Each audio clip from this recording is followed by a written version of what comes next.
नहीं, खेसारी लाल की इतना ज्यादा बेइज्जती हुई अवार्ड शो में खुद आवाज उठ के छोड़ के जाना पड़ा।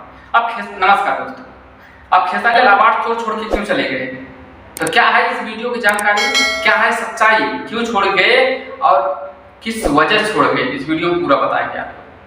देखो, खेसारी लाल इतने खुशमन इंसान है जो किसी को दिल से बोलते हैं, वो किसी के बारे में बुरा नहीं बोलते हैं, ठीक है।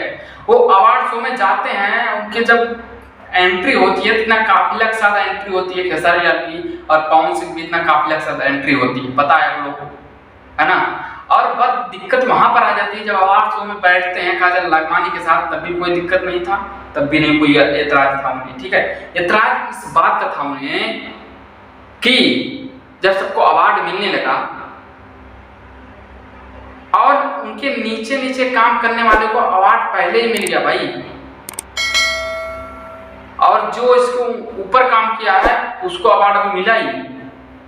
यहां तक भी शांत थे वो कि हमारे बड़े भैया पवन सिंह के बाद हमारा नंबर आ जाएगा, बट पवन सिंह को भी मिलने के बाद तब भी नहीं मिला उनको। वार्ड देखते रहे 2-4 बार अवार्ड देखते हैं और फिर उनके आंखों में आंसू आ जाता है, बहुत दया आती है, आंखों में आंसू आता है, समझ जाते हैं कि हमारा सबसे लास्ट में नंबर आने वाला है, अब हमसे कोई मतलब नहीं है, इस अवार्ड से कोई मतलब नहीं है, सबसे लास्ट में गए गुजरे ही लेते हैं। इससे बड़े खेसारी अब तो कोई बहाना बना चल रास्ते की तरफ, कोई बहाना बनाते हैं और वहां से निकल लेते हैं अपने रूम की तरफ, और निकलना पड़ता है, बट एक गलत था यार।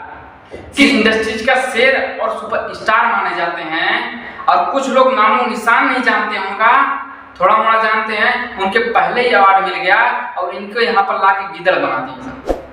इसी बात का दुख था। खेसारी लाल को पवन सिंह को पहले अवार्ड मिलना चाहिए था, बट कहाँ।